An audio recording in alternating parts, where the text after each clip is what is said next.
This is the Crystal Chronicles, your Dissidia Final Fantasy Opera Omnia podcast, with Erolai, Kreese, and Mark, bringing you all of your Defo news and talk.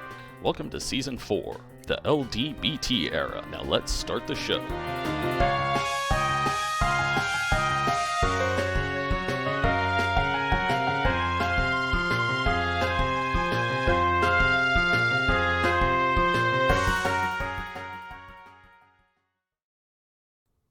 Welcome everyone to episode 154 of the Crystal Chronicles, recorded this May 27, 2021. I am your host, Mark, and I am not by myself. I am here with several friends. First is Erole. Arrow, how are you doing this evening? Yeah, I'm doing great. I watched a terrible movie this week, as I was talking about in pre-show, but I did watch a slightly better movie the next day in Crawl. So yeah, it's been a movie week this week, and it's been fun. Crawl the Conqueror? I don't know. It's Crawl, that 80s movie. It's like it felt like medieval Star Wars. Yep. Yeah. It has the movie with the glaive or whatever. Yep. It's great. Yeah, great yeah. film. It was all right. Better than the VeggieTales Jonah movie. I will give you that. Oh, definitely by far. Yeah. Definitely by far. Yeah, it's way down on my list of VeggieTales, that's for sure. Hey, we are also joined by Blartanion. Blart, who we will refer to as Blart from this point on. Blart, how are you doing? I'm doing well. It's been a week. Not a very eventful week, but a pretty fun week. Transcendence and I don't know. What, summer? The weather? Is the weather happening? I'm pretty sure the weather's happening. It was cold today where I am. We survived a storm, so that's good. Yeah. It was like 90 over here in Jersey. There you go. We could send you some warm stuff. Maybe you could send us some of the cold. We could try to even things out. Yeah, we've had some beautiful weather, so sure. just cold today. And Mino's also here, Okay. but maybe he's been having some issues on the voice as well. Mino, are you with us? Yeah. All right. I think you stopped talking. It's in and out on my side here, but just want people to know I'm being blackmailed. I'm here against my will. It's not a joke, Mark. If the stream crashes early, I fulfilled my end of the bargain. All right, this is on record. All right. Well, yeah, Mino. I told Mino I would demolish Walmart if he didn't come on. So those of you who are on our Discord can figure out what that means. And if not, you can join our Discord, tccpodcast.com, for all of those links. Hey, Blart, while you're on, and if people don't know you at home, the listening audience, can you give us a little bit of your Defo Final Fantasy background? Oh, God, it cut out right as he said your. What does he want? Your Defo Final Fantasy background. Gotcha. Yeah, sure. So I joined the game back during the selfie event. If I remember right, that was happening around New Year's, and I was bored and wanted a new gacha game. Ended up quitting around, I want to say, the Rydia Lost Chapter as part of kind of a broader cold turkey after some other gacha games kind of burned me, and I was like, okay, no more gachas at all, and Defo got caught in that crossfire, and then came back due to pandemic cabin fever during the Noctis BT event.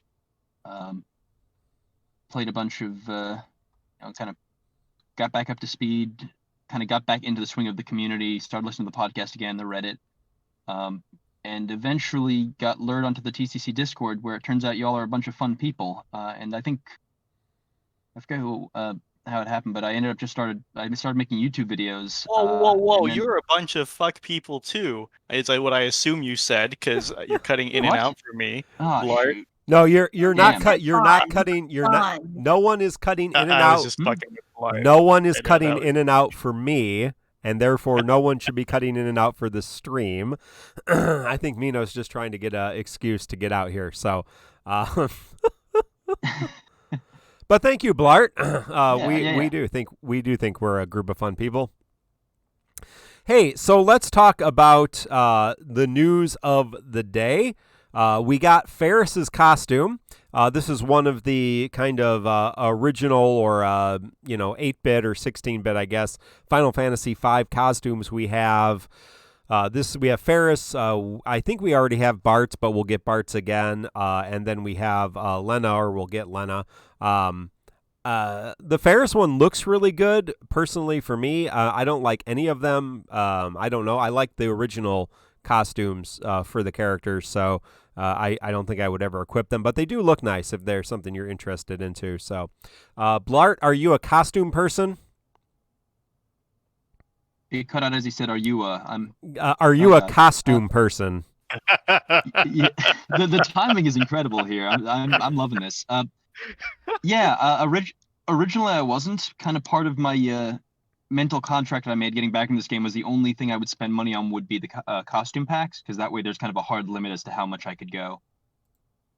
So I don't buy every costume, but if I like the character enough, I started with Emperor, which was funny because I hated Emperor, but there we go. But yeah, I've been pretty consistent about buying most of the costumes for characters I actually get LDs for, and as a way of kind of supporting the game and flexing on people in multiplayer. You know how it is. Arrow, you don't have Ferris, but did you get these costumes?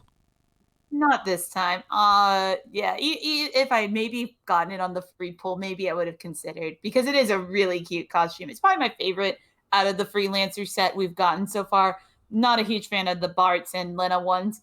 I know there's a lot of fans out there, but I'm not one of them. But this one, I like it. I like the purple hair a lot. Mino, I know Hitmo-chan has Ferris. Did Hitmo-chan get the Ferris costume? No, but I got it on my account. I actually like the FF5 costumes. I don't know. Something about the sprites, especially Bartz's. But I guess I just don't like their Amano designs that much, honestly.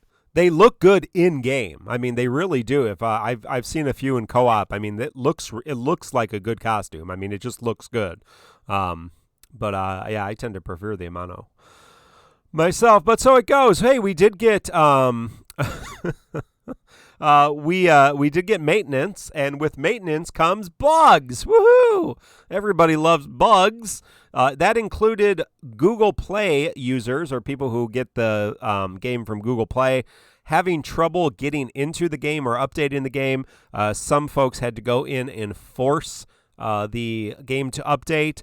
And so if you're having issues with that, it's on the GL News channel in our Discord. And I'm sure there's something on Reddit and Twitter as well about how to do that if that's not something you're familiar with. Thankfully, those of us with iOS for the first time ever didn't have a problem, because it's usually on the other side. It's usually Apples that have the problems, not Android. So, welcome to the rest of our lives. But there were some other bugs. The first was Y'shtola. Y'shtola was a little wonky there in the beginning of the day, doing a little bit extra damage and having all of her text for her LD and her special HP attack blocked out, so you couldn't see. Very similar to the Titus glitch that happened. So it was already fixed. So if you didn't get to enjoy that, I saw somebody did a solo of Dimensions End Entropy 4 with Y'shtola. So if you didn't get in there and get that done, sorry. But there is a current glitch with Sarah's LD. It does not give her, I believe, the Brave gain that she should get. So hopefully they will fix that bug, and Sarah will be back to where she is. Did anybody else run into either of those bugs, or were excited about extra early Y'shtola LD boards? No, I by the time I logged on, I had already seen the fixes were put in, so I was a little sad. I was gonna play around with it, but I didn't get a chance to. Yeah, I missed it as well. I went to by the time I woke up, it was already kind of old news. So it goes. CSDX has exactly what it was, just those little boxes without anything else. Oh, is Scott Ong from that helps out with Dissidia Info. Thank you for all the work you do, Scott. Scott's saying Vincent Animations was missing. Interesting. That is one I did not hear. So yeah, Scott and Transient Memory are both saying that Vincent's LD animations are not working correctly. Yikes. Hey, Destro. Yeah, that is not that's not fun either. So sounds like the GL team has a few things to work on before we get a new event here in 50 minutes. So that will be interesting. Speaking of the GL team, we did have a Squex. Speaking of some more announcements here. Theologica is saying encouragement armor update is up. So there has been an update in the game. Just to go in and double check that. Excalibur says, Scott, that's because you forgot to equip Vincent with the golden cat gun. That is great.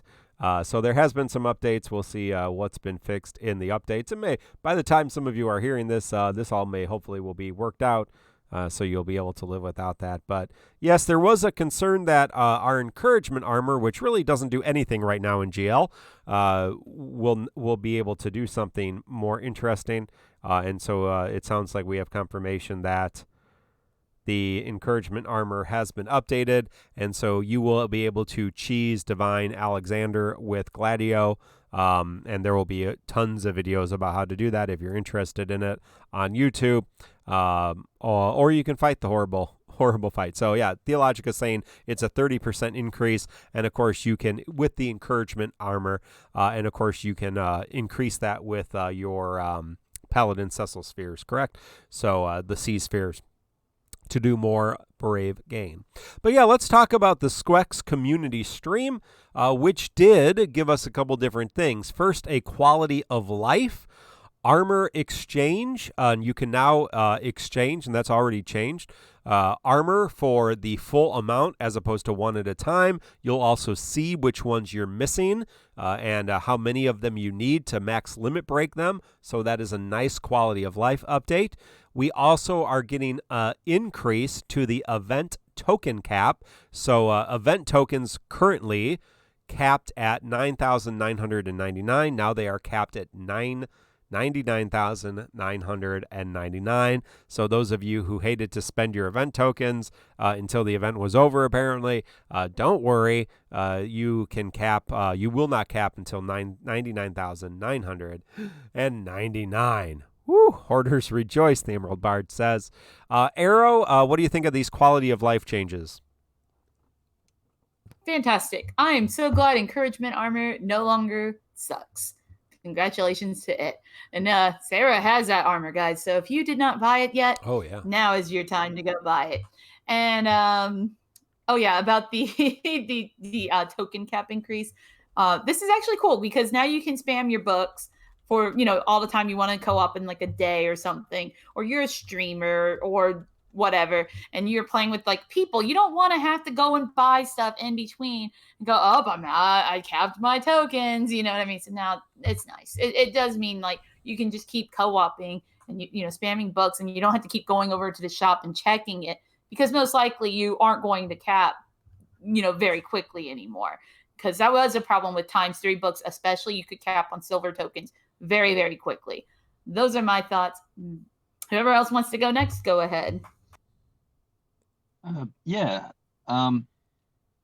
mean, I'm a big fan of raising caps in this game in general because they're arbitrary and are basically just put there to kind of create anxiety. I think I actually made my first ever inventory increases last week because I was like, I'm gonna do a pull video. Oh no, I'm gonna have to sell my stuff because I've been carefully managing it, and it was like, this is arbitrary and just a way to take more of my stuff, my resources.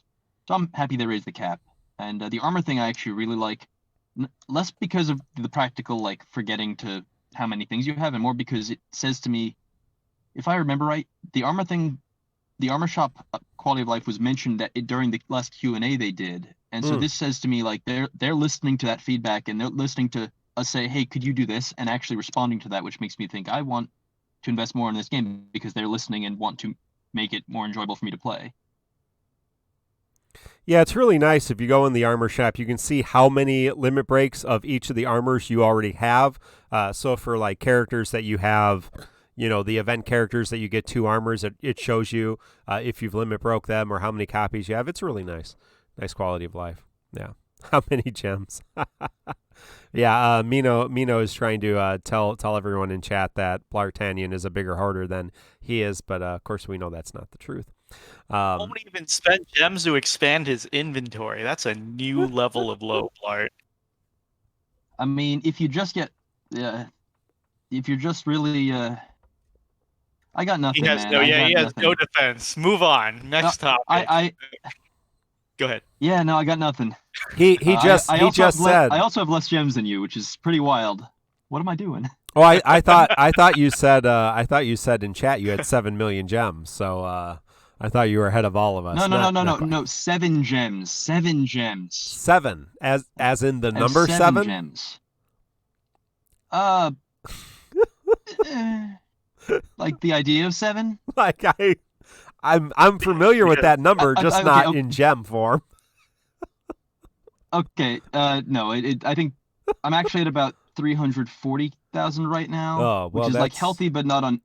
It's like reasonable, but not gross. I think once Yeah, I hit that's- 4, I think I'm gonna feel gross about myself. Yeah, no, 340 is basically 7. That's correct. So yeah. Yeah. What's your right. inventory slots at, Blart? I think I added 30, so I'm at like the base number plus 30. I don't know how many that is exactly. Because I've seen a lot of streamers, and this drives me nuts since we're talking about raising caps to save time. I've seen streamers raise their inventory up to about 600, and when they do pulls, they have to stop in the middle of their pulls to sell gear, Yeah. so they have room to continue pulls. And it's just like really, like if you're gonna be praising, raising the cap for event tokens, which currently you won't hit. Even with X3 books, I think, Mark, in my opinion. Yeah, but people are saying you can with silver if you don't sell them between every time you do 5 co-ops. If you don't trade them in, maybe on the chaos. Oh, right? definitely People on the chaos. People are saying that for sure. Like, Definitely on chaos. It's a preparation for that. But like, I could do 5 bells here. Right. And on ×3, it's maybe like 7.5. Yeah. So right. So if you do your 5 books on or if you do your 5 co-ops on a ×3 and then trade in all your silver tokens before you do another 5, you're fine. But if you don't sell your silver tokens before that, you will cap, most definitely. So again, it's not a huge problem, but if you don't want to sell your tokens between every time you co-op, then it can be an issue, I guess. But yeah, definitely when we get into chaos co-ops, that will be a big issue. I still have not expanded my inventory to max, but I'm at 800 of, I think 900 is the highest we can get right now, right? Anyone can confirm that in chat. I think. Yes, it is yeah. 900. Yeah, I never. The last time it increased, I never increased it. But I don't will usually always run into. I always increase it to the max. I hope they'll raise it again, but I'm not counting on it either. Well, let me go through the schedule, and then if there's anything anybody wants to jump into or wants to talk about in terms of things they're excited about in the schedule, we can talk about that for a few minutes before we talk about high armor realizations. So there's a Final Fantasy Portal campaign, and so all 3 of you who use that app, keep at it, because we need you to get some points for us and free stuff. And the schedule is tonight, as we're recording this, in 41 minutes, Divine Alexander with Golbez LDBT and Hope LD. Then we have Nine's Lost Chapter, and that has Fujin's LD. We have Kadaj's event, a new character from Final Fantasy Advent Children. Then we have a Heretic event with Bart's LDBT and Pinello LD. We have Edward's Lost Chapter with Palom's LD. We have a summer campaign, perhaps with Galif LD. Galif LD is on that cycle, but we don't know when. He was not announced. And, of course, we have Boss Rush with Tifa's LD. And, yes. Yes, go play in your Divine is tonight. Yes, in 41 minutes, Divine Alexander, that is tonight. And Kadaj's event, I don't know what else I said. Bosch Rush. I am Bosch von Rosenberg, and this is my Rush. So yeah, wasn't that one of the guitarists for Rush, Bosch? No, different time. That's before most of your time. Boss Rush. Yeah, so obviously we're all excited about Tifa. She's bonkers. She's broken. Maybe we shouldn't be excited about Bart's because, if you really want to use Bart's, you probably need his burst. But if you get his burst, you can use him now and later. Plus, Tifa's a chance to get his burst. So, Fujin's ass. 9 is overrated or underrated. Golbez is going to be helpful for divine board farming, but Vivi we have as an option as well.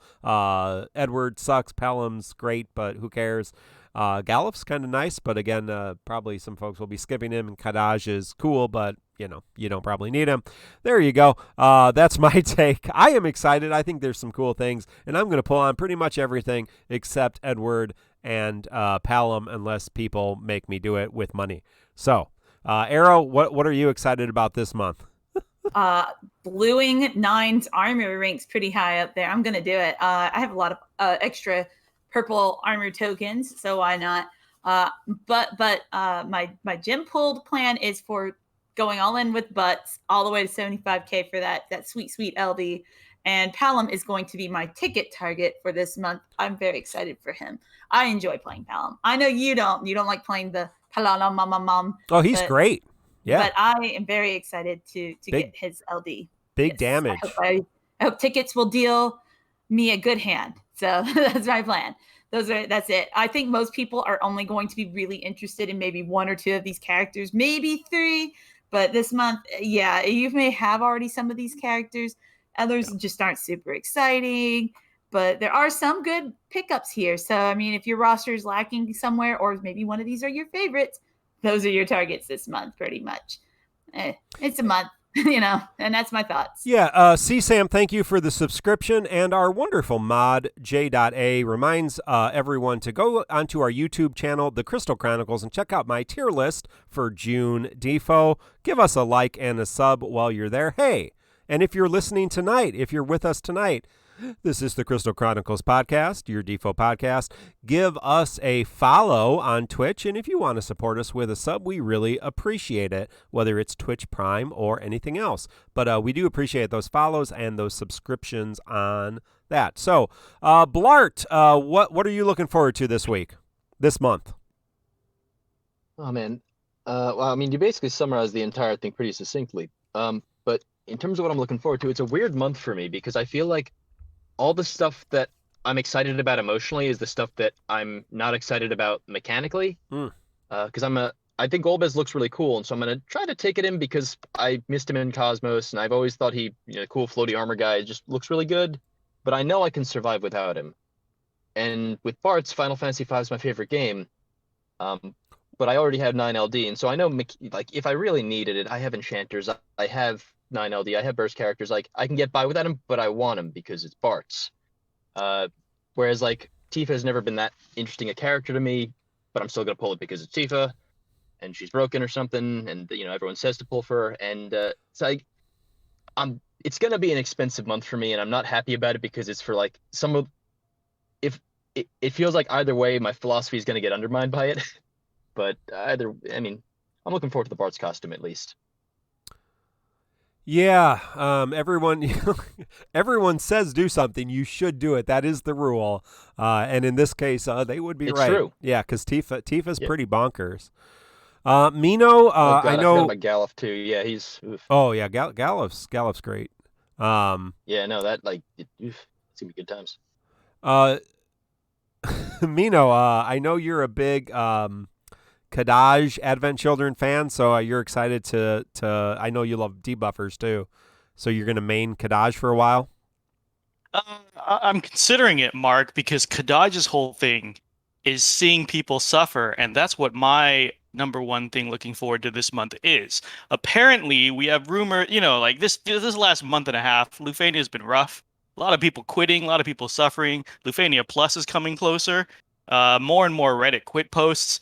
And according to our JP friends, this month and next month are going to be even worse. So I'm looking forward to at least 3 times the amount of quit posts and people talking about how restrictive Lufania is.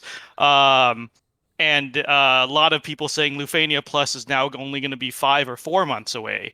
So got to jump off the train now. That is, yeah. So if you're not looking forward to this month, quit the game. Hey, just to be serious for a second, if you're not enjoying the game, Serious. no, I know you were serious. I'm just saying to the rest of the viewers at home, if you are not enjoying the game, it's okay to quit the game. Like, I mean, I get you're attached to it. I'm attached to it too. But if I wasn't having fun, I would quit. I know that's true because I did host a podcast for another game for an extended period of time, over a year, almost 2 years. And we quit. We stopped. That was the Crystal Chronicles Final Fantasy Record Keeper. And we did that pretty regularly for quite some time, and then we didn't enjoy that game anymore, so we stopped playing. But I love the game. I'm still excited about it. I had a ton of fun with Transcendence, which we're going to talk about a little bit. I'm looking forward to some of the characters this month. I'm looking forward to spending my gems and my tickets, and looking forward to all those. Well, I'm definitely looking forward to a lot of the upcoming stuff here in past this month and next month. It's going to be a hype few months for me because a lot of my favorites are coming back. But yeah, I mean, and right. I mean, as Emerald Bart says, if you play it as a character collector, who cares? Don't let the fights, don't let the fights mess with you, and play the game the way that you enjoy it. The best advice I can give to you when it comes to a gacha game is you set the rules for how to play the game, because if you play it their way, you will always lose. How many subs for Palom Pity? Oh goodness, I don't know if we might talk about it. Yeah, we might talk about how many subs for Palom Pity. Yeah, I don't know. I really hate Palom and Poro. We'll have to come up with a good number with that. Yeah, Blart? Just I missed the resolution of the 7 thing. Did you end up having to pity 7s LD from subscribers, or? I did not have to do. I had to do, I think, 200 tickets for 7, and I only spent 60. So I did spend tickets on 7. I did have to pity, of course, Waka LD and actually Yishtola BT. So that was 120,000 gems for all you awful people. But yeah, 7 was only 60. Only took me 60 tickets, so that was fairly painless. Yeah, I didn't have to use gems because I didn't get enough people to sub, thankfully. Hey, everybody, stop! Final Asim has a question, and I continue to forget to do this more than once, which is fine. Maybe it's good that it's just once a week because that stops the flow of the show. Final Asim used his Redeem Q&A 2,200 Chocobo points in chat, and of course, if you jump on next week and you're the first one to do it, you can do it too. What a great use of your chat points, and you get chat points just by hanging out and watching the show live on Twitch. I'm going to use this feature this time. I'm assuming that's how you would talk. Would you prefer a fight that's relatively easy, that takes 30 minutes to beat, or do you prefer a fight that's relatively hard, that takes a few hours to beat, but the actual fight only takes, for example, 8 or 10 minutes? Thank you. Final Asim, I think this is an excellent question, especially as we're going to be talking about Transcendence Tier 2 tonight. So the question, assuming all of you can read it in chat, but I will talk about it again, is it better to have a really challenging fight that might take a couple hours, but, the fight itself is only a few minutes, versus a relatively easy fight, but that takes a longer time, 20, 30 minutes? I really enjoyed Transcendence Tier 2. I mean, it had both. It had 2 fairly short fights that weren't really challenging, and then it had one kind of slog of a fight, but it was only a slog of a fight because of the HP of the enemies, obviously. But I felt like there was enough mechanically going on that it was challenging, yet there was flexibility. So I actually enjoyed the longer fights occasionally. I don't know that every fight needs to be a half-an-hour fight. But I really enjoyed Transcendence Tier 2 Reckoning, which we'll talk about later. So I would consider that a longer fight that was not super long or not super difficult as long as you understood which each of the bosses, what they did, what the orb was. You could go in with a plan and pretty much execute that plan fairly easily. And if you needed to reset each wave there. So Arrow, what do you think about this? Okay, if the fight is permanent, I don't mind taking longer. I don't like it when we get like those random like just events where the boss is an absolute toxic mess. Like I don't know the Seth Lufenia. That's that to me. I don't like it when it's you got that 2 weeks because I don't know. I don't like that pressure. But if it's permanent, it bothers me a lot less. So I like my fights challenging. I find Dimensions End to be the sweet spot as well, like you, Mark, where they kind of it's there forever, and it does take some thought and maybe some planning, but it can if you execute the plan, you generally will not sit there struggling for hours unless you're some weirdo who likes using Shadow solo on tier 9 back in the day and regular entropy. I don't feel very sorry for you. Just play 3 characters then. But anyway, that's my thoughts. I'll pass it over to the next person who'd like to answer. I'll take it. So there on the other streams, on the off streams in BC's rant hour that I've been on lately, we've been talking about this. There's a monthly Lufania complaint thread, and so it's up to 200 something comments about people who have complaints about the Lufania difficulty. The one thing that I think is objectively correct to complain about is that a lot of people do not download phone games to sit and play for 30 plus minutes straight.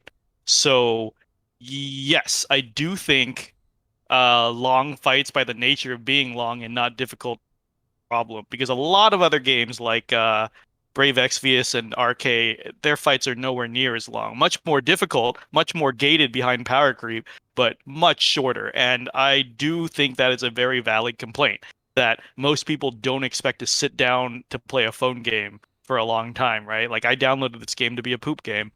And so I'm definitely a fan of harder fights that are shorter. Besides, you could just copy YouTube videos and get through that more painlessly. But long fights that are stamina drains, I've seen streamers have to stop in the middle and recharge their phone sometimes.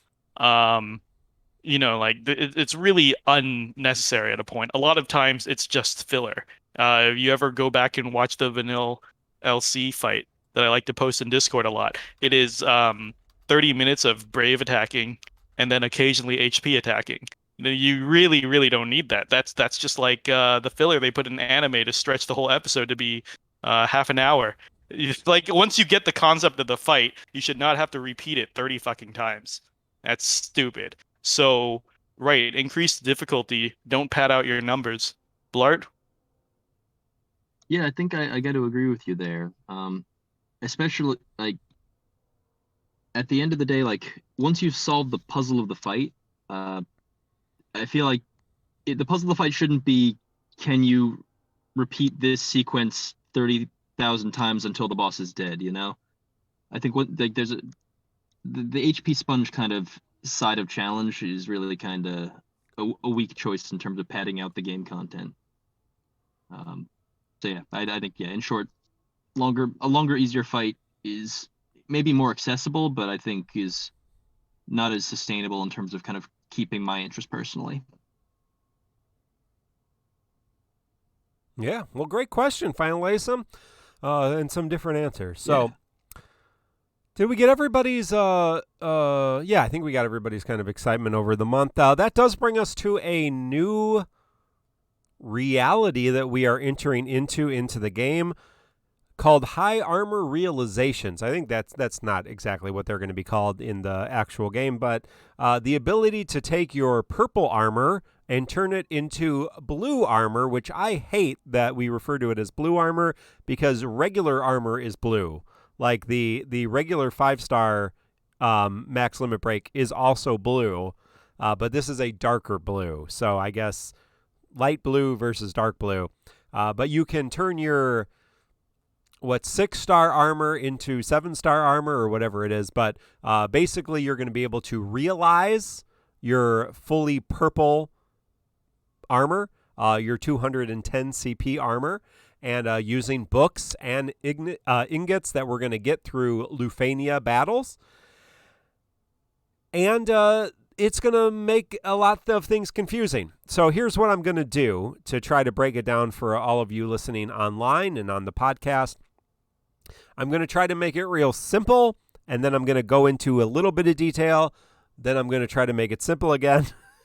And then I am going to let the other hosts kind of talk about it. So very simply, you can realize your big armor, make it better. That's the short of it. More complicated version of that is the realizations add, whether you realize it and then invest ingots into it, they add brave and HP damage increases. Just like some of the armor already does. The damage dealer armor already does that. The unity armor, the party support armor, already does that for the party. Well, it's going to do that for everybody. Everybody's going to get brave up or HP up or a combination of the two. Almost all of them are combinations of the two. It's going to be either just for themselves or for themselves and for the rest of the party. Among the brave and HP, there's different variations. So you can have one that favors HP over brave. You can have one that favors brave over HP, and you can have one split between the two, kind of equal brave and HP increases. X-Death is the outlier because he has all HP bonuses. For example, Golbez is going to get 3-to-1 brave to HP increases. What this looks like is when you book him, he gets 6% to his brave damage, 2% to his HP damage, 1 ingot, another 6%, 2%, 2 ingots, another 6%, 2%, and 3 ingots doubles to 12% and 4% for a total of 30% up brave, 10% of HP. He has resonance armor, so that is just for him. He does not add it to the party. This means that there are 21 current, although there's 31 total variations among the 5 different types of armor we already have, 21 currently in JP. That's the confusing part. The simple part is these are very limited resources. Invest in your favorites, invest in meta. Don't worry about it besides that. You don't need it to win. It's a nice little boost to characters you're going to use a lot. But if you don't need it, you don't need it. So all those characters you really like, the characters that are favorite, definitely spend them on. If you want to learn more about it, Black Nero kind of has a video that just kind of talks about some of that simple stuff. And also John Belmont has a very detailed video, so check those out on YouTube. Black Nero and John Belmont, great videos.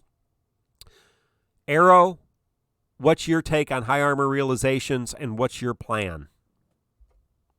Well, hoarding all those purple HA tokens is about to pay off since we can exchange them for ingots in the shop too. Yay! And I don't know. I'm probably just going to do like characters I know I'll use a lot. And of course, like my absolute favorites. I don't want to complicate it any more than that. And I'm somebody who has been a hoarder with these tokens. And honestly, EX plus armor is still going to probably be more than, sufficient for most of your characters. So yeah, you should save it for those characters you want to be at their absolute best. And that's going to be a hard determination, but that's part of the game, and eventually we'll be able to do it just as easily as anything else over time. But for now, you got to be picky and choosy. That's just the deal. That's about my thoughts on it. I don't really have much else to say. I think you went over the main things really well. Oh, one other thing, actually, how people we talk smack a lot about supporters armor.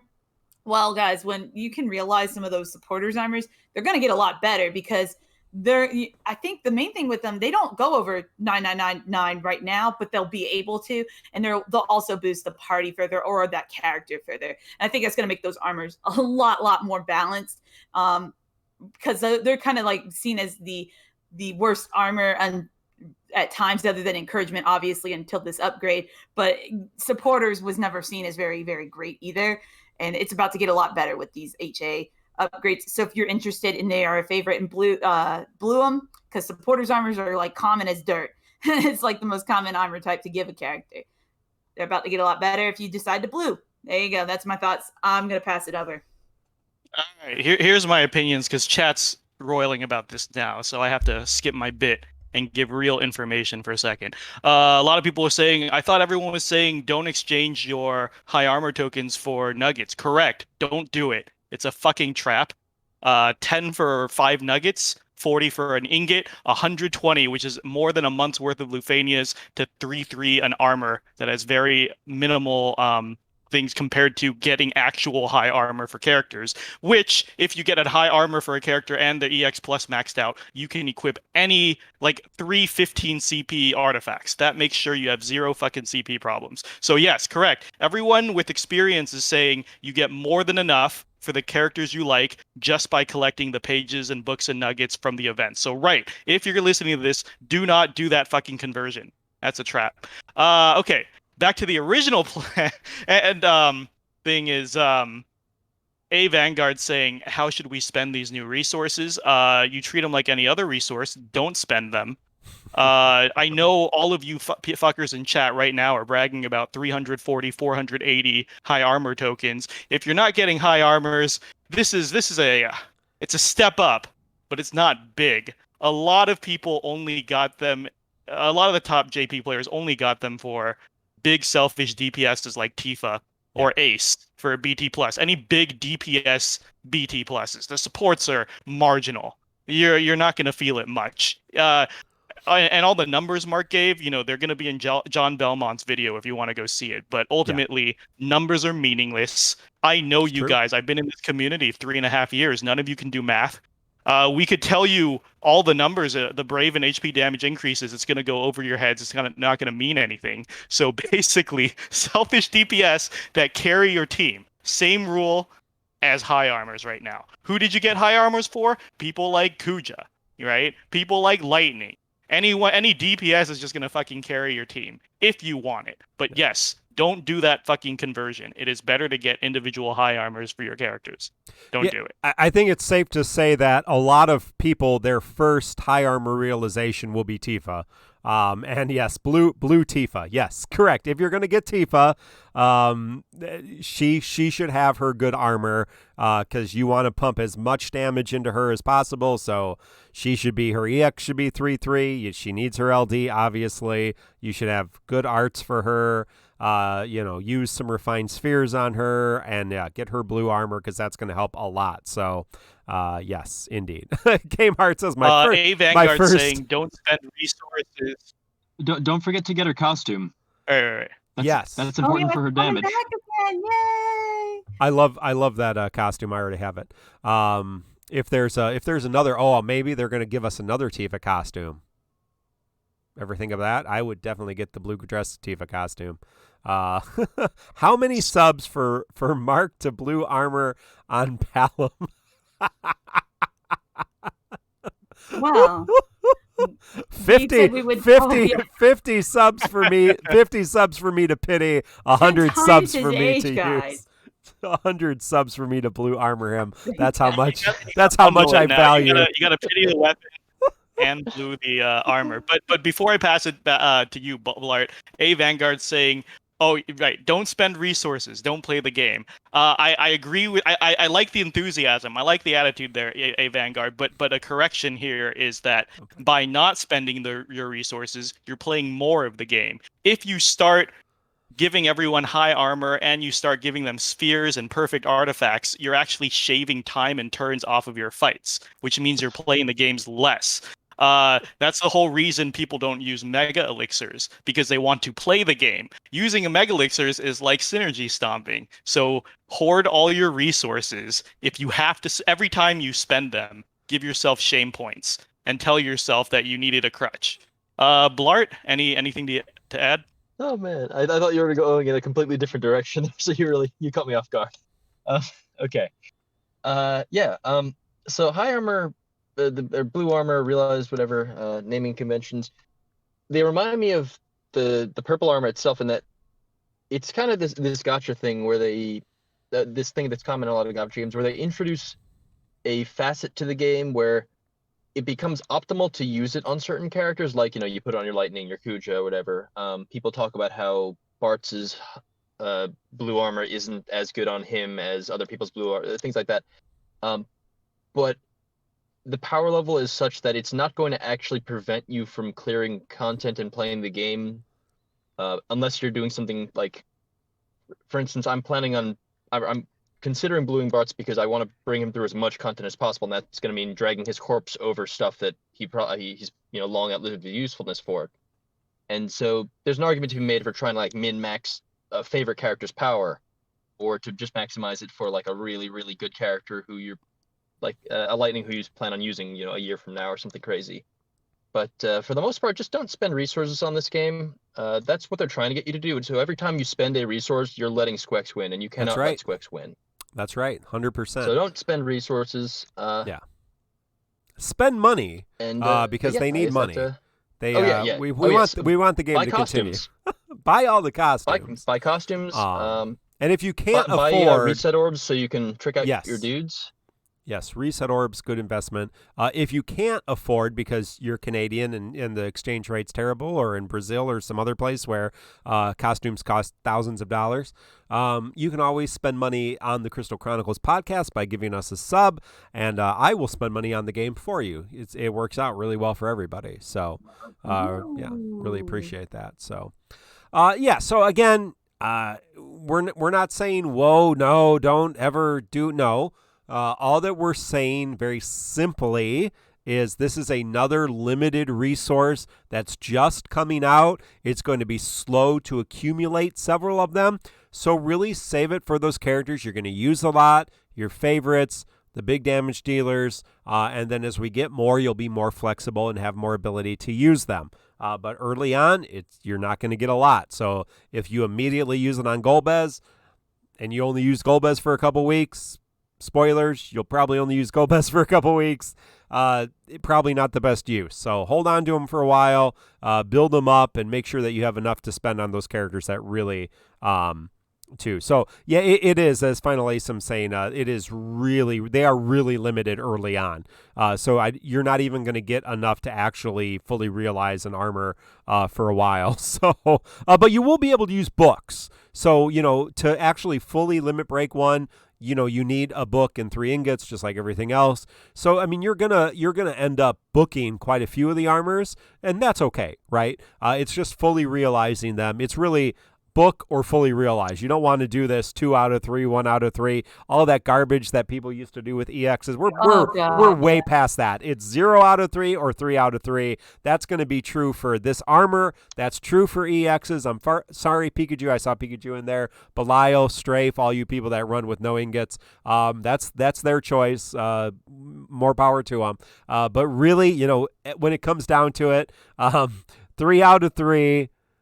For the high armor, or 0 out of 3, it's going to be the same for BT plus 0 out of 3 or 3 out of 3.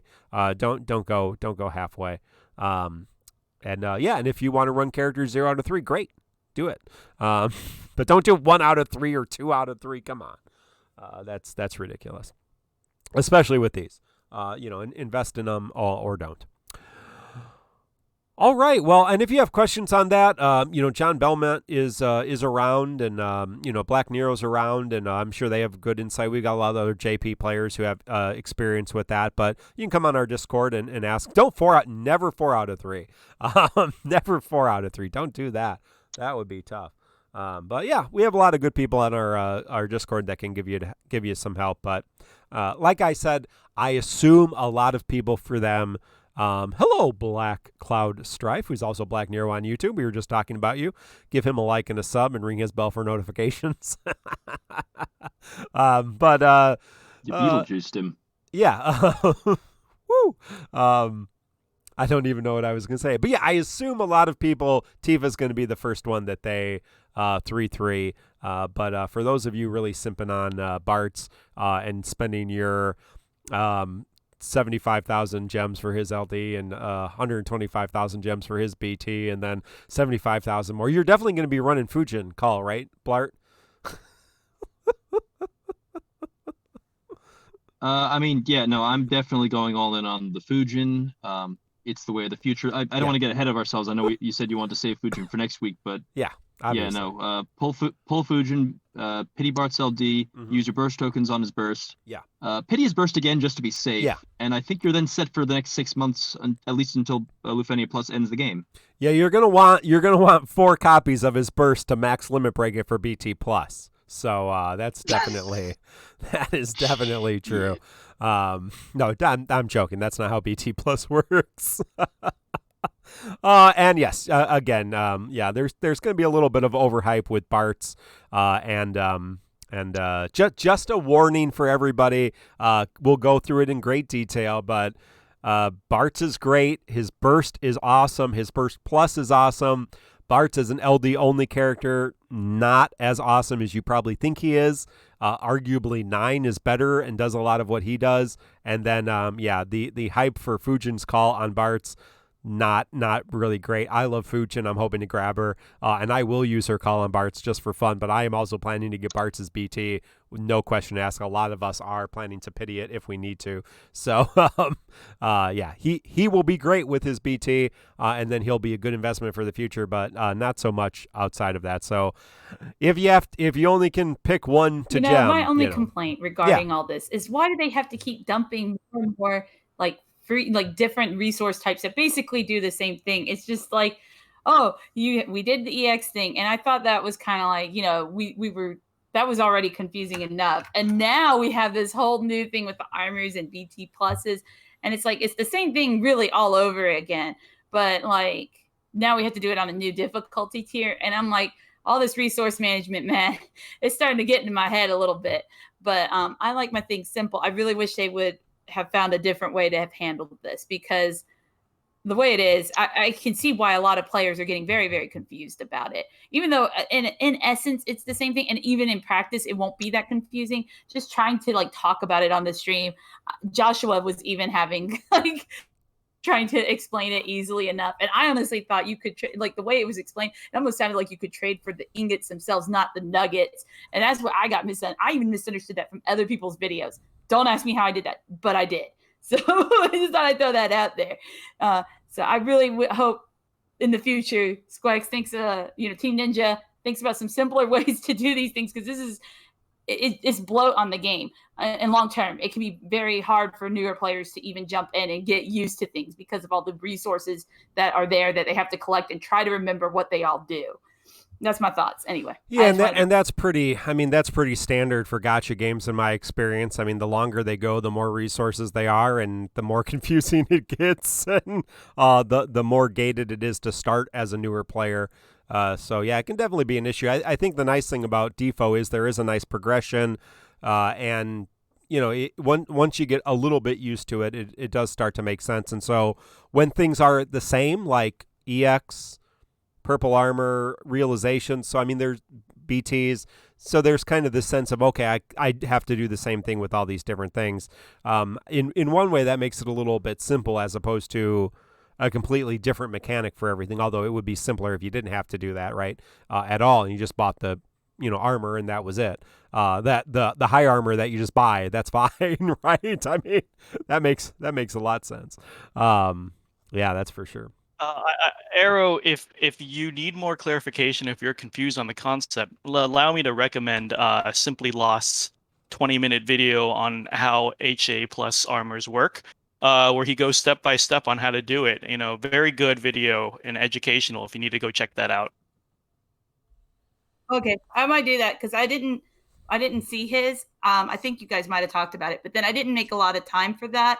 I did watch BC's, but I still got confused, I guess, about the whole ingot thing. I thought you bought the ingots, not the nuggets. Don't even ask me how I did that. That's an ADHD moment, guys. Okay, I'm gonna put it to that and leave it there. Speaking of transitions, let's talk about Dimensions and Transcendence Tier 2. And to do that, Kreese, would you like to go over Ferris LD? Oh wait, no, it's me. So hey, Ferris. Ferris, yes, check out Simply Lost on YouTube. He's been on the show. friend of the show. Ferris is she got an LD. She did not get a rework. She did not get a tuning pass in any sense, but she does have an LD called Spellblade Sword Dance, which is a Brave plus HP attack that I think hits twice, does splash damage, does Brave gain in between each HP attack. It is a water, lightning, wind element attack. Woohoo! 3 elements. We all love 3 tri-elements, just like Thunderstorm. And it does, in addition to her 4 main attacks, her attack down, max brave down, defense down, and poison down, which now are all framed, or poison, which now are all framed. It does Enchanting Dance. And Enchanting Dance is a water, lightning, wind, resist down, brave damage up, and if not afflicted with break, the enemy is set to 0 brave at the end of the turn. So that is a pretty cool debuff. And that's pretty much what Ferris gets. She gets 3 uses of that. Other than that, yeah, her skill 1 and skill 2 don't really get much. They don't get anything. So they're still pretty, and she's still really good at her poison dance and all that kind of stuff. But that is her kit. So before I give you my opinion of this, Arrow, what do you think about Ferris? And I don't think there was anything I missed, but if I did, let me know. Did get a small rework, but it's not much good. She didn't get any extra hits, I think. And then her skill 1 splashes now. That's kind of, I guess, cool, but it's like, I think 5 hits. Anyway, and then skill 2 got overflow. I don't think it got anything else. I hope I didn't miss anything. But this is Ferris has proven over time. She's one of the original 3 main dispellers we got in Defo. So she Balthier, and Ferris were like, she, Vanille, and Balthier were like the original 3 big dispellers when they came out with like their 35 CPs each. And her thing has always been a big focus on dispels and then throwing a bunch of debuffs on the target. So, I mean, this kind of continues that. And she already had from her EX that whole thing with Sildra, like hitting the target and then battering you. Well, that's become like even better with an extra attack now that can potentially really help you out with certain battles. Personally, for me, I hate characters that put a bunch of frame debuffs on the target, leaving you with no room for anything else. This is why I did not like Amatitelian, and I did not like Kefka all that much, and I did not get her for free, so she can stay on my bench. But as a call, it's very good. In your party, you need to plan around her a little bit because her damage is definitely not what you're bringing her for. You're bringing her for that dispel and those debuffs and that light battery that she can bring to the party. That's about it. I don't know. Yeah, I apologize. I don't know where my head was. She did get a rework. You know what? She did get a minor rework, yes. And got the water enchant to herself.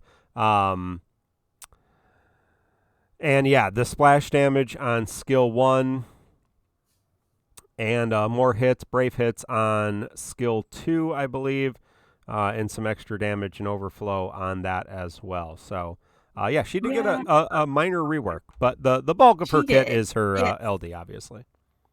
Yeah, and honestly, for me, I know that 8 debuff qual is coming, guys. I see some of you mentioning that, like Final ASIM, but I don't really care for this stuff. And if I want Dispel or to slam a bunch of debuffs on a target, there's generally a lot of other ways to get there. But if you got her for Transcendence 2, she will make your life easier. And if you didn't need her for Transcendence 2, but you needed her for something else, like Transcendence 1, she could help you out there, especially against those Aqua Power guys in DE1. Oh, that her little brave shape thing there would be very, very handy. Or on those turtles or whatever. But that's my thoughts. She can have her uses, but she's also at the same time, I feel like, kind of replaceable. And I hate saying that. I hate it because I love Ferris as a character in Final Fantasy V, but it is just it is a hard sell for me here, personally speaking. But I can see a need in people's roster for this kind of character because she does do a lot in the utility debuff department. along with the Dispel. Those are my thoughts. I'm going to pass it over to our guest, Blartanian. Man, yeah, Mark, we definitely could forgive you for forgetting about the rework because it's a very forgettable rework. Yeah, Ferris is a character I've always really liked, and I was kind of sad to see what happened here, but like, not because basically there are little things that I wish had happened that would have made it a lot more palatable, like if her skill 2 dealt 100% damage instead of split because it doesn't deal that much damage to begin with, or if her EX buff lasted 3 turns, which is not really something that I think this tuning pass could have addressed because it was, I don't think they could really mess with the EX at this point, but like, I felt like she was almost there. The ideas they were working with are cool, and I'm going to try to use them, but like the set to 0 thing is actually really neat, and the fact that she has a way to extend that debuff so you can kind of control it, even if it means pressing Brave Plus, is a cool mechanic. And I actually just like the flavor that she triple imperils the 3 elements that the Final Fantasy V cast use. Like that just flavor-wise kind of tickles my fancy. She's just like, I feel like she's just short. Like this would have been a great LD, or not LD. No, the LD I think is fine. It's the base kit's tweaks feel like it's just short of what would make me really excited to use her, as opposed to using her just because I'm like, well, I guess I'm gonna try to use her because I like her. I guess what I'm saying is I'm really jealous of the Sarah fans right now. Yeah. Sarah. Well, assuming Sarah gets fixed, she's doing a lot more. I forgot. They nerfed her for a few days just to make you feel better, Blart. So Oh, I don't know Thanks, how bad of a nerf that is, the LD issue right now, but we'll see. Mino, I know you have Ferris. What do you think? All right, devil advocates time. A lot of people in chat are talking. So from my understanding of the community this last week, a lot of people are valuing Ferris on the potency of her attack and defense debuffs, mostly. That's without touching on everything else. It's, oh, look, 70% attack down, 70% defense down. And frame, which is a big deal to a lot of people. But I feel like a lot of people are underestimating her most unique gimmicks, and we've talked about this in our mod chat, which is basically setting Brave to 0 after enemies act with the EX follow-up means pretty much guaranteed break. Since she's imperiling 3 elements and she's hitting 3 elements, it means one of those is almost guaranteed to hit. There's almost no situation she's not going to break after setting to 0. A bit of Brave Refund after enemy actions is very good as well. This is basically a small preview of Maria's LD in the future for people who've been following and claiming that they think Maria LD is a very unique gimmick. This is it, where after the enemy goes, it's a guaranteed break and a guaranteed Brave Refund to the party, which is what I think is her number 1 unique utility right now, because no one else is doing that right now. 100% gravity, very, very valuable. We have a lot of fights that want instant breaks and some that are immune to instant breaks coming in the very near future. Alexander tonight is one of those, where it batteries itself to max Brave and you need to break it before, or it'll wipe your party, right? If you're not going the cheese strat, clearly Ferris is built for that. Ferris is built for a lot of fights that really need the instant breaks. Like Kieran is one that people don't touch for months after because instant break is such a rare commodity. Most people's most reliable instant breakers are either Kais, who requires setup, or Ramza, who only has the 4 uses. So instant break is not only always extremely valuable, guys, but this is a technical instant break that bypasses instant break immunity, which we will see coming up. So that is something that 100% keep in mind. Black Nero but says, other than that, Black Nero is saying that Alex is debuff immune in that mode, so Ferris is not going to help you. All right, never mind. Forget everything I said. Fuck Ferris. I'm actually kind of mad right now because I remember thinking to myself, okay, I'm gonna go into the podcast ready to defend Ferris because I like the character, and then I forgot and just started complaining about her. So I'm glad someone's stepping up here. I'm here to pick up the slack. And Infamous Element, I believe, is right. Maybe one of our JP players can chime in, but Maria LD is before they act, right? I believe it's before, and then she has Yeah. explosion, which is at the end of the turn, which Right. will do a sap debuff. So a I little think. different, obviously. Yeah, Right, a little right, different. And So I actually, oh sorry, Go ahead. you go. No, go ahead, Bart. I actually find myself really kind of comparing her right now as she is to Caius a lot, which I think has kind of soured me on her a little bit, because I pulled Caius because I was like, awesome, instant breaker. I need those. I like the idea of doing lots of breaks and stuff. And in practice, what it came down to was that guy takes a lot of debuff slots, and not all of them are useful. And not that okay, they're all usable in different situations, but like with Ferris, if I want the attack down and the poison and the Embrave down, that, how to put it, they're usually more specialized debuffs that could get a greater effect.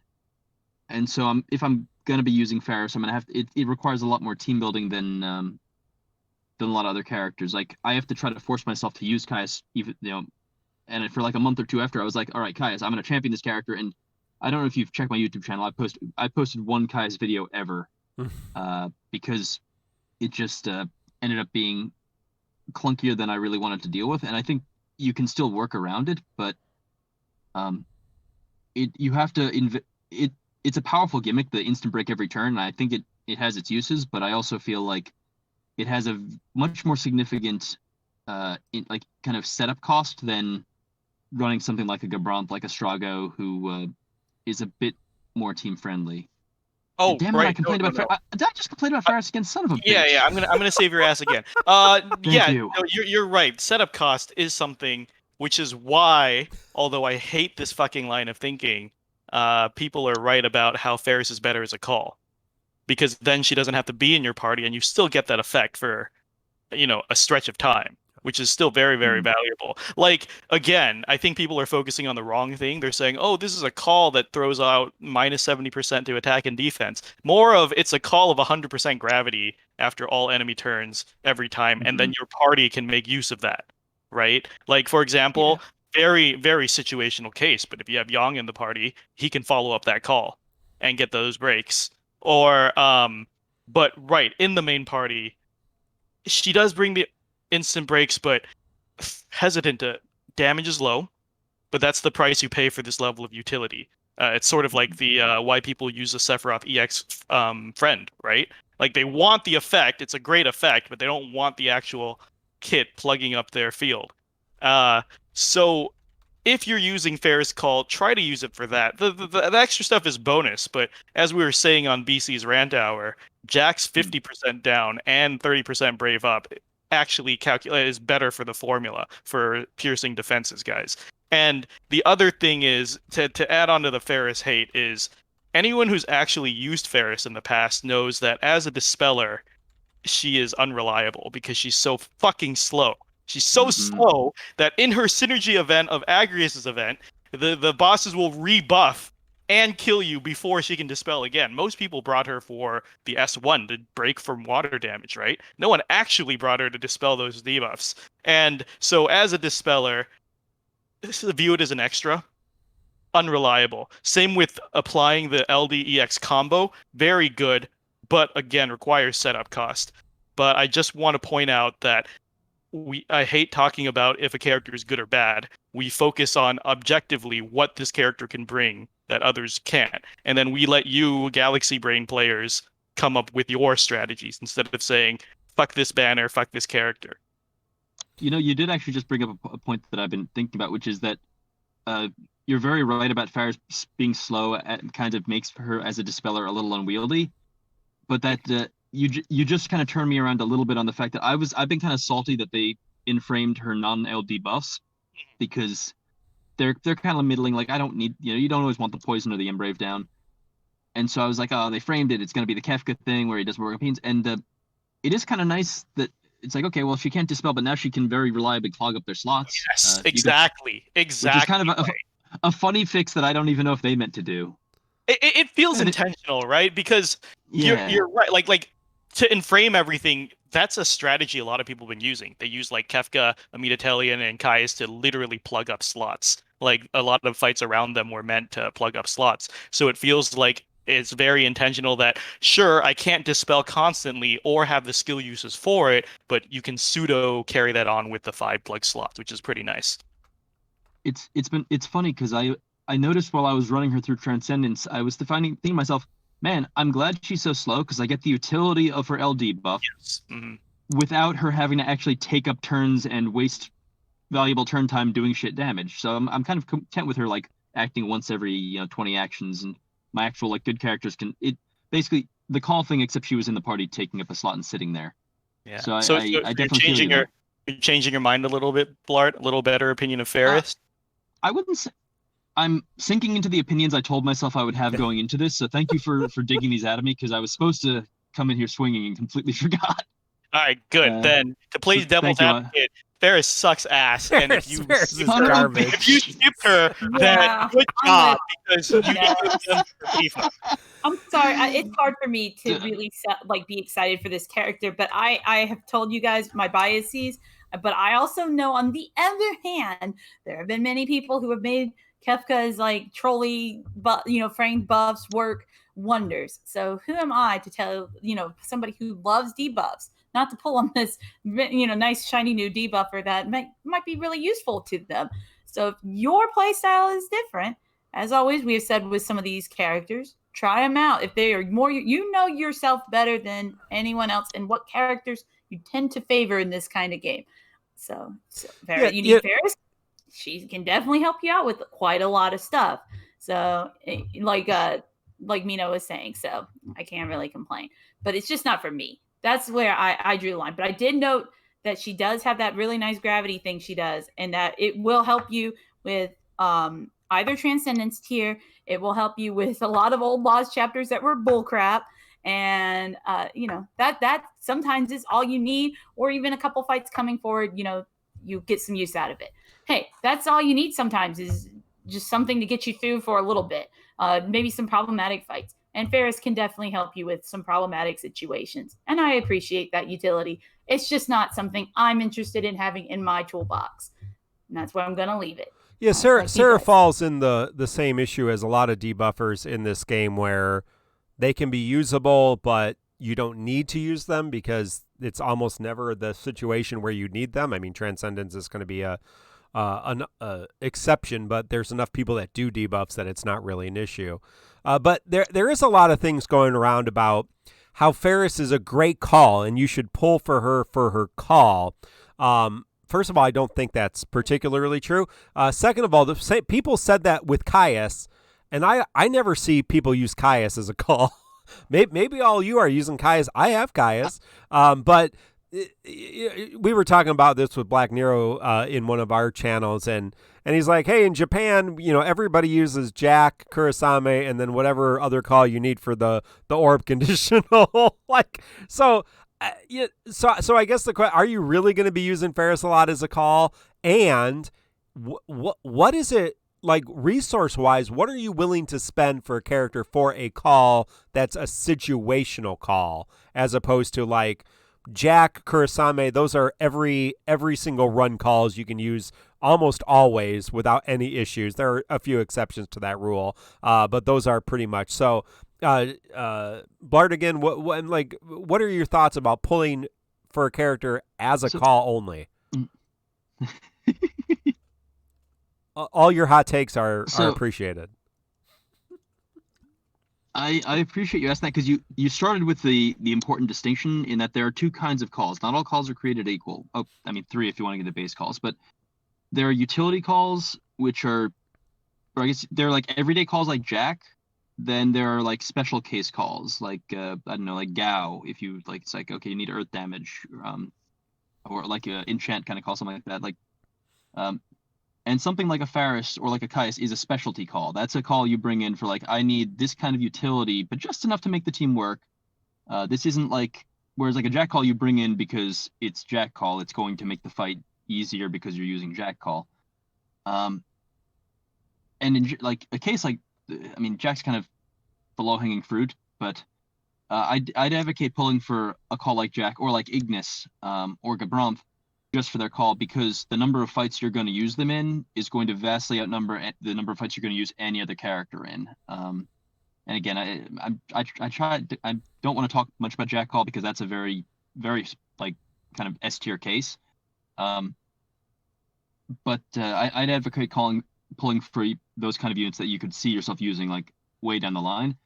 Caius Call I pulled on partially for his call, partially because I wanted to use him, and in both cases I was kind of disappointed because of the setup cost. That said, I would point out with Fujin Call there's a couple of mitigating factors. Okay,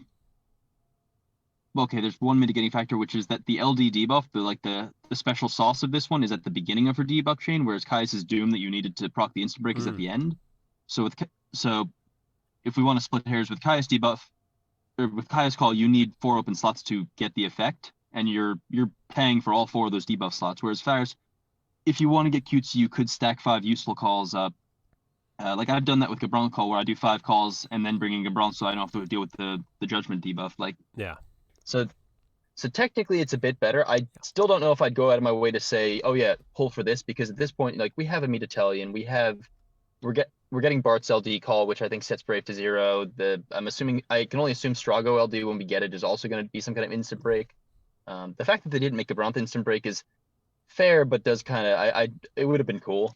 So I don't think it's a must pull for Faris, but I would say it at least has less of a setup cost than Caius, but they both fall in that category of, no, I wouldn't say pull for this just for the call, because you're not going to be using this every fight for the next 12 months. All right. Cool. Calls are a crutch.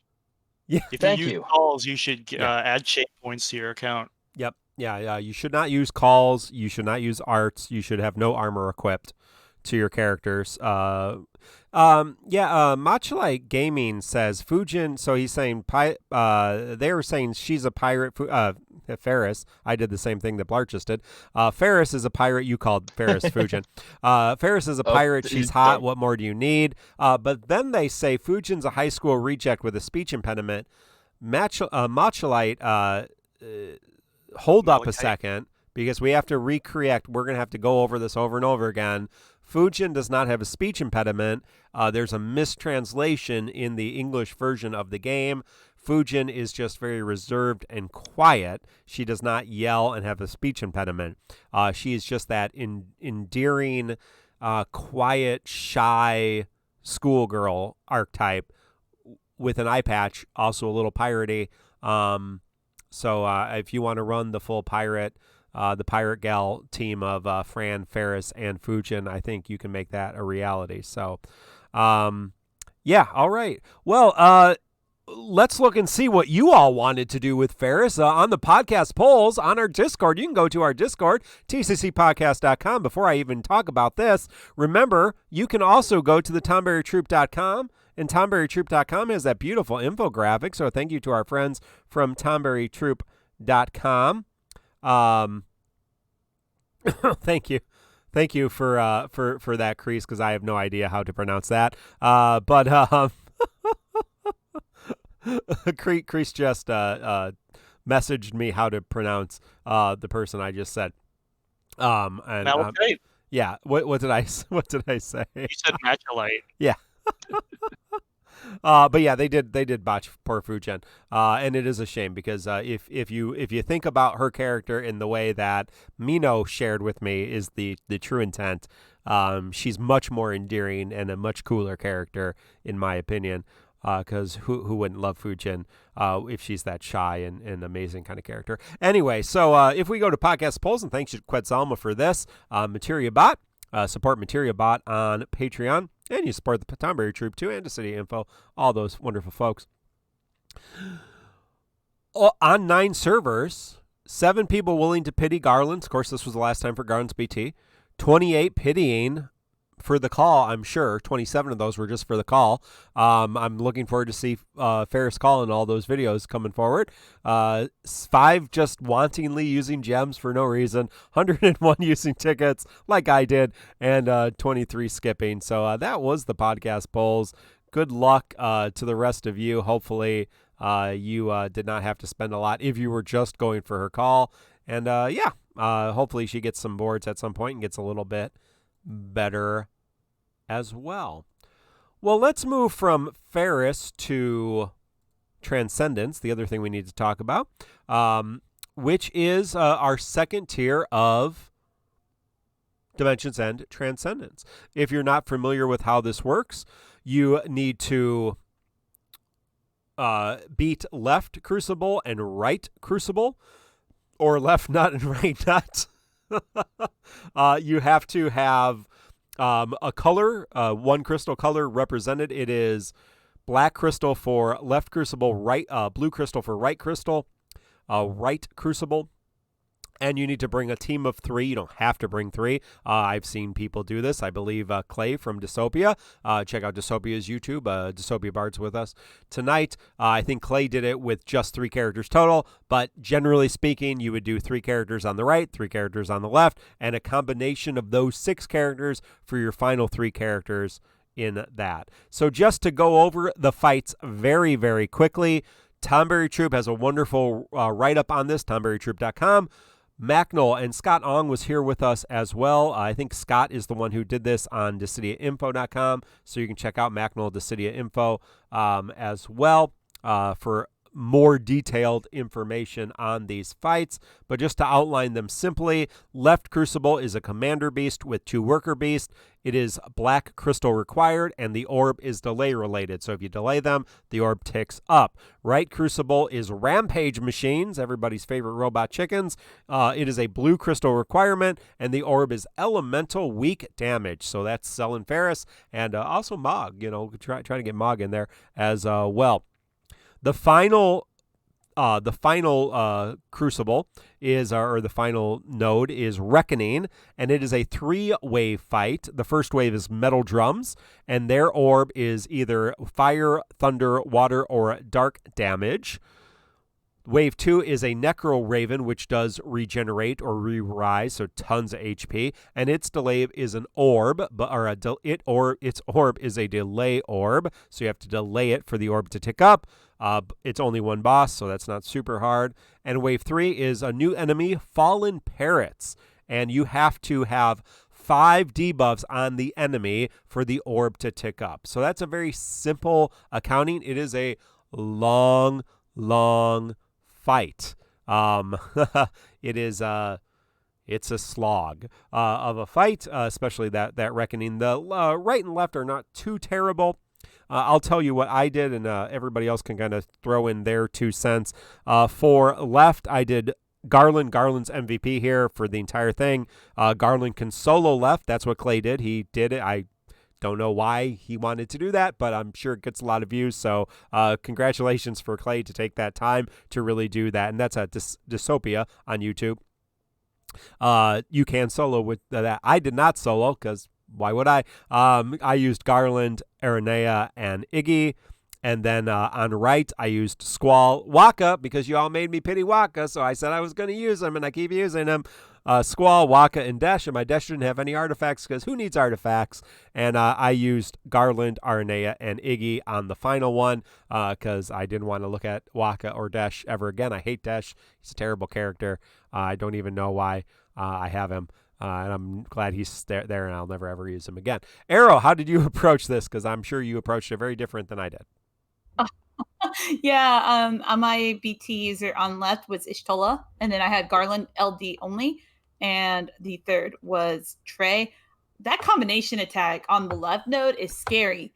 I'm not even gonna lie. If you can keep it from happening, if you can keep the little wolfies from ever getting a turn, so they won't use it, but that's kind of difficult. So I'm okay with what I did, and that was just letting Trey take care of them on the off turns when they kept swapping over to the big wolf, the commander beast. Okay, that's pretty much it. On the right, I used Emperor and Waka because he's awesome on that side, and Ignis. And that okay, so for me, I had to bring Dispel calls because I was using Emperor, so I couldn't fill them up with just 6 random debuffs, and they would never get that HP resist buff. So I had to make sure I could remove it every time if I needed to. But you can blow those guys away really easily depending on your team. So I don't know. I just felt like they didn't have any health because they went down really quick. That or just Emperor does a bazillion damage. I don't know. in that last stage, I took Emperor Ishtola and Ignis, and it went pretty smooth. I find the second wave, you got to watch it with that one because you have to make sure that the Necro Raven doesn't get any more turns after he reincarnates. And like if you do let him get a turn, he gets like 10% HP at that. And no thanks. So on that one, trying to like conserve everything and still have a little bit left over for the parrots in the final wave is really like, I think that's the trickiest thing about the final fight is having all the right stuff together and then making it through like 100 turns of just nonsense. And that's about the average, I think, has been about 80 to 110 turns. So, but you got 130. So keep that in mind. They're expecting you to take a long time.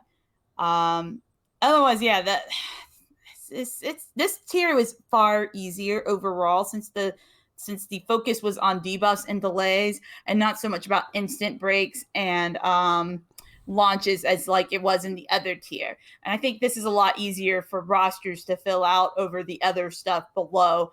And I think it's funny that they have this thing where they always want to make the first tier in Dimensions End the worst thing like to really actually start out with.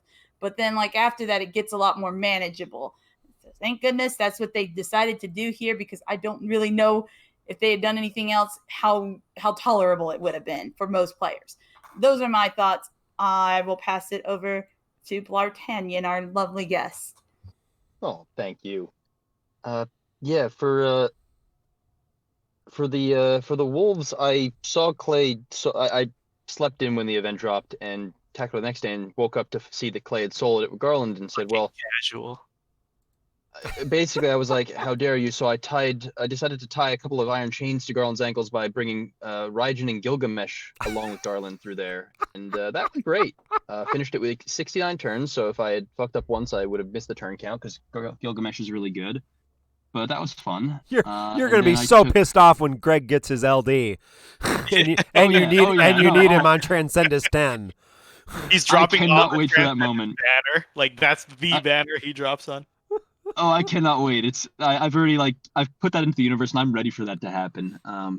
I cannot wait. But so for the right net, I think it was just a Faris Iggy Lightning kind of stomp fest. Lightning doing dumb lightning things, and for the final thing, I think I went Garland, Faris, Iggy, and kind of got by. Not that it was hard. I think I budgeted things wrong, and by the time I realized that I was in the final wave and had not quite enough skills, I was like, I'm not doing this over again. And so I kind of squeaked by at turn 125 or something, because Faris does really good damage. Yeah, that's the one thing with this fight that I didn't mention with the Reckoning fight. You will likely have to be using HP attacks, which you may not be used to doing. I don't think I think Aranea ran out of skills by the end exactly. I think Gilgamesh not Gilgamesh. I did not use Gilgamesh. Garland I think had one of each of his skill 1 and skill 2, and Iggy had 3 of his skill 2s, the cooking one. So, but yeah, you're gonna need to use HP pluses on those characters that you bring, which is great for characters like Aranea and Garland because they delay, especially that second wave. You can use HP attacks till your heart's content. But yeah, if you use too many, you're out of luck. Yeah, it was fun. I found the parrots a lot less obnoxious than the Hot Wheels, and I know a lot of people found the Ultimecia fish things worse than the Hot Wheels. My personal experience was I was using Exdeath and Gabrant there, so I just kind of had the tools, but I could see them really being a lot worse. For me, something about just getting the rhythm of the Hot Wheels down was a lot worse. And with the parrots, like their big scary thing is don't press the heal button when we're white, and so yeah. Provided they don't blow you up in a really awkward way, I didn't find it too bad, and I thought they didn't look as upsetting either, which was a big step up. I think a lot of this game comes down to aesthetics, and if the boss looks nice and isn't making terrible noises whenever you do things, that just makes the gameplay experience more enjoyable. Oh, I don't play with sound. Yeah, Final Asim. I thought this was easier and more fun than Tier 1. So that's not everyone's experience. My experience, I really enjoyed Tier 2. and I thought it was a little bit easier. Of course, I had the most ideal characters, except for Ferris, I guess. But I think Iggy did a lot more than Ferris would have done in that tier. RNA and Garland tore it apart. I mean, they just ripped through content. So, Mino. I forgot who I used, but I do have something very important to say.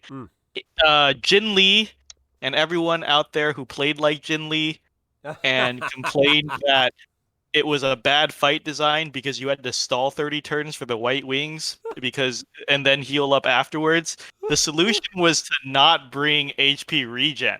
Like that's your fault. That's not the game design's fault. If you brought a burst healer, you could DPS through the entire thing and never feel it. But because a lot of people were bringing through Mog, which he's a fine character to bring through, or other HP regeners, that's not the fight design's fault that you had to stall 30 turns. That's your fault for being stubborn and bringing something the fight literally counters. Like, that's what the White Wings are there for, to shut down HP regen. So this is a good taste of when we talk about our characters a little more niche. Do you have to work harder to get around mechanics? Yes. Is it doable? Yes. Are there easier solutions? Yes. So anyone who brought HP regen here and complained about fight length, that's on you.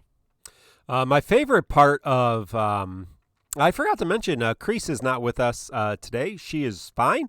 She's been with us in chat, and she felt like she didn't have a lot to offer this week with the content. But Kreese does say as she's going to bed, she did get Golbez LD on the first multi-pull that she did. So congratulations, Grace. And she'll be back with us next week, and we'll talk a little bit more about that. But I don't know where I was going to go with that besides, stop bringing crappy characters to this.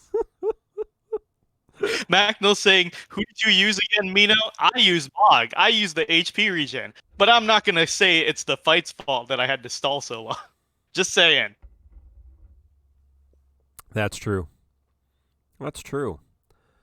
Hey. Well, if you're having trouble with Dimensions End or Dimensions End Entropy or Dimensions End whatever that other one is called, what's the first one called? Dimensions End Order or Pathos or Entropy, because there's 3 before that. You can come onto our Discord, and we got lots of people. We have a help channel, and they like to help people, especially if you're working on Entropy and Transcendence. We'll help you. Yeah, thank you. Finally, some Pathos. That last one's a little tough on Pathos if you're newer. But yeah, we like to help you, and you can come on, hang out with a bunch of great people. So we appreciate that. And speaking of great people, we may have some podcast questions. So, podcast questions, you can go to podcast questions, and we'll try to burn through them. And before we end tonight, sorry, my game is not working. So I was going to hopefully stay on and do polls and stuff. You'll have to wait for that later. But we will answer a few questions and then go about our business. And I'll share some. I'm going to be streaming next week quite a bit, so hopefully I'll fix this and do some other things. So one cookie is better than two. Asks, who is also RVK, which Lufania Held Month fights did you find the hardest, trickiest? Blart, what do you think? What's your least favorite? So looking back, the Hell Month was Reno event, Sephiroth, Imps, and Kieran Lost Chapter, if I remember right. Yep, correct. I think technically Rude was in there too. I definitely have.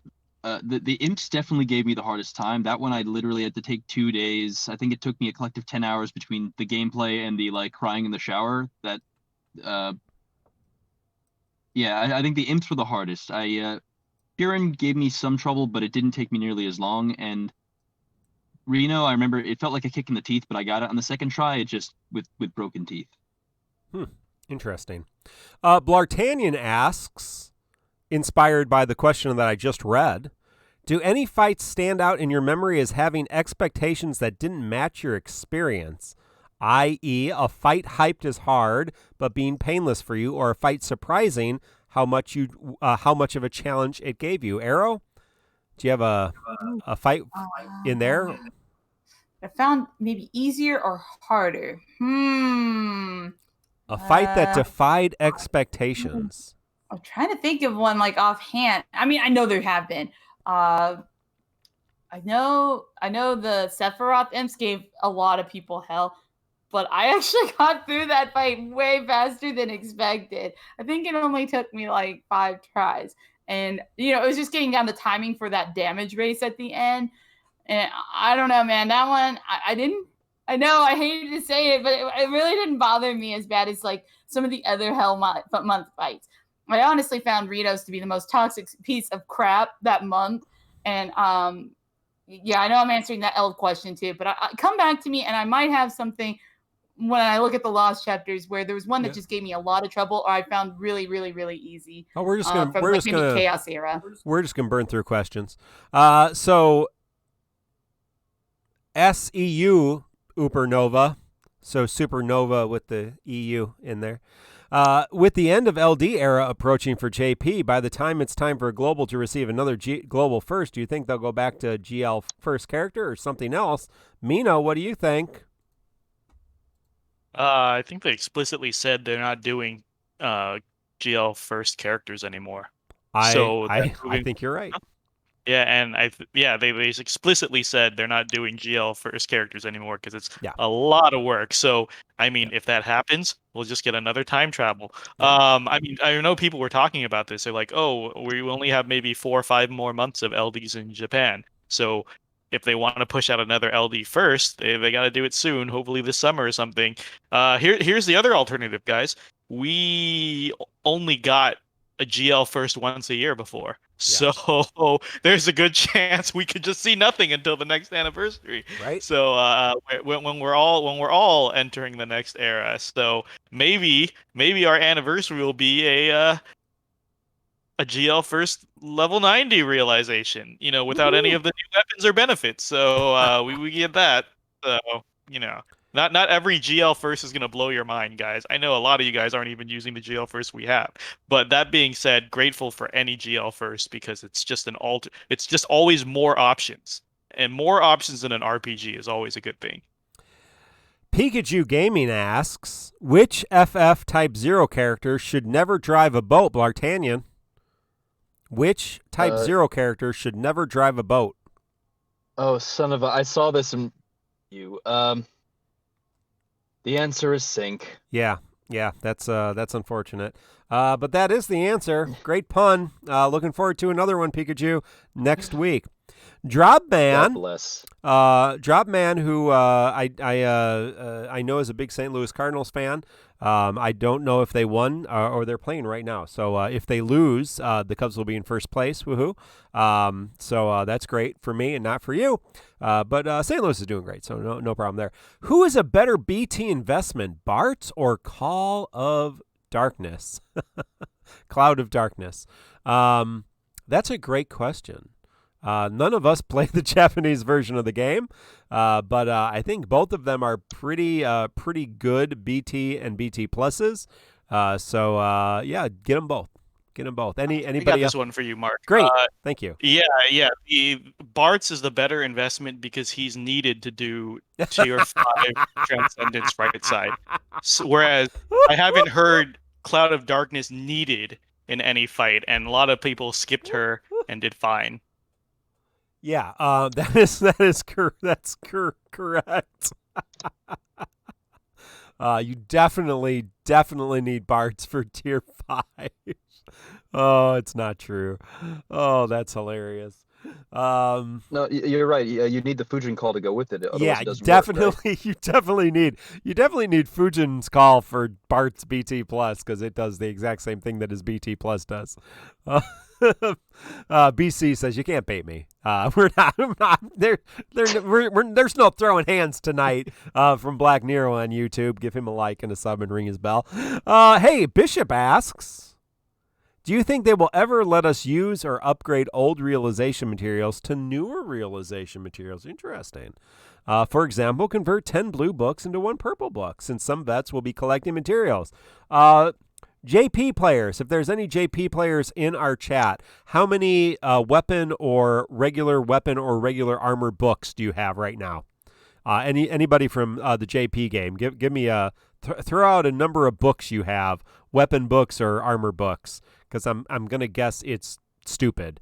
The number of books you have compared to the number I have that an you would ever need. astronomical number of blue books already. We currently have enough weapon books, I believe, to realize every weapon in the game, and enough armor books to.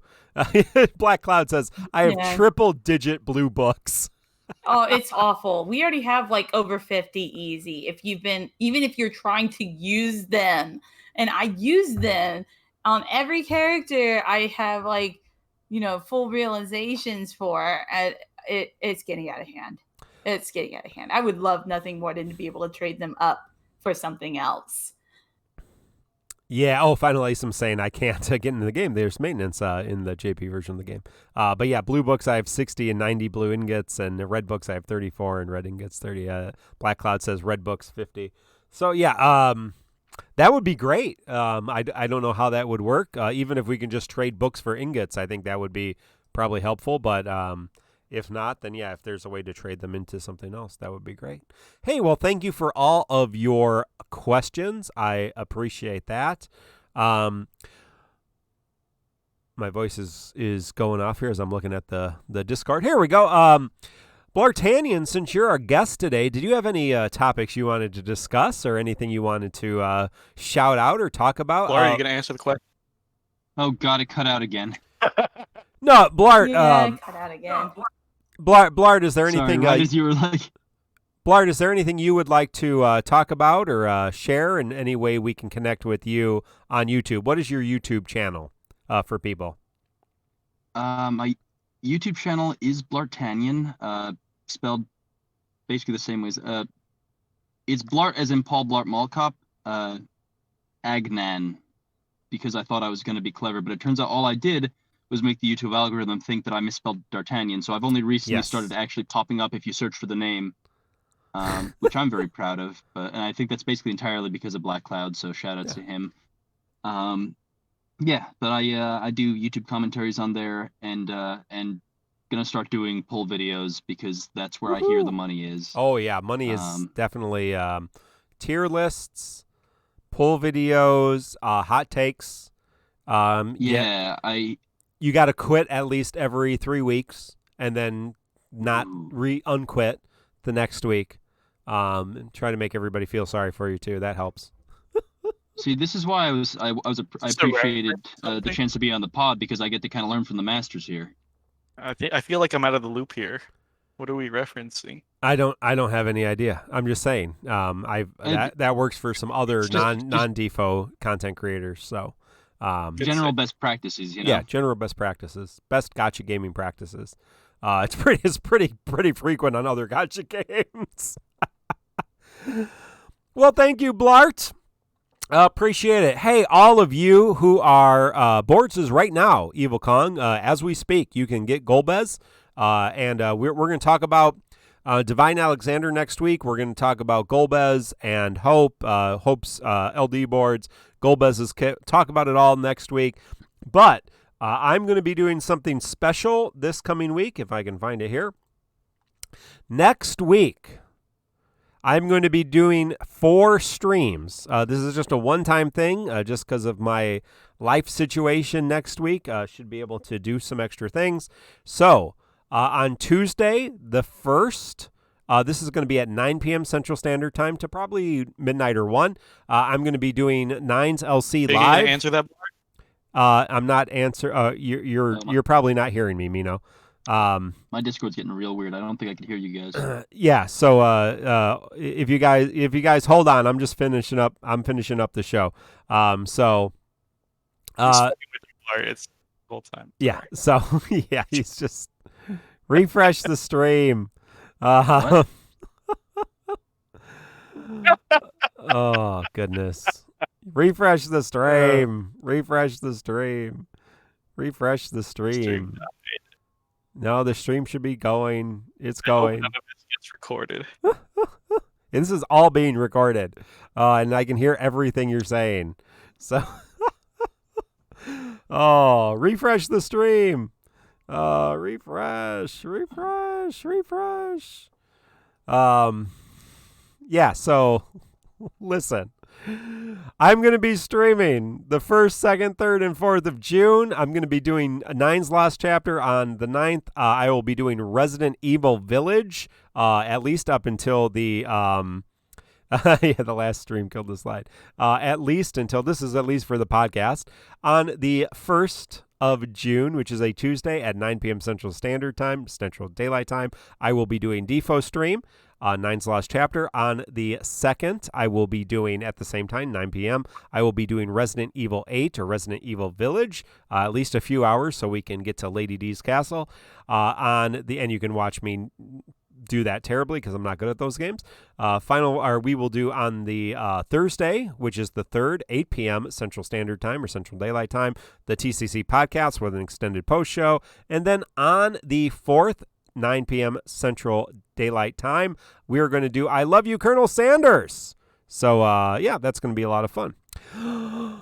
Well, this has been episode 154 of the Crystal Chronicles, recorded this May 27, 2021. Special thanks to Arrow, Mino, Crease, and Blartanian. Shout out to our friends Black, Nero, John, Belmont, Dystopia, Quetzalma of Materiabot, Tonberry Troop, and also Dissidia Info, as we've referenced all of them tonight. For me and mine, you all have good luck on Gulbuz and good luck on your divine board grind. We'll talk all about that next Thursday night for episode 155. Or check me out on the 1st, 2nd, 3rd, and 4th. Until then, friends, like, sub, ring, support us. We'll talk to you later.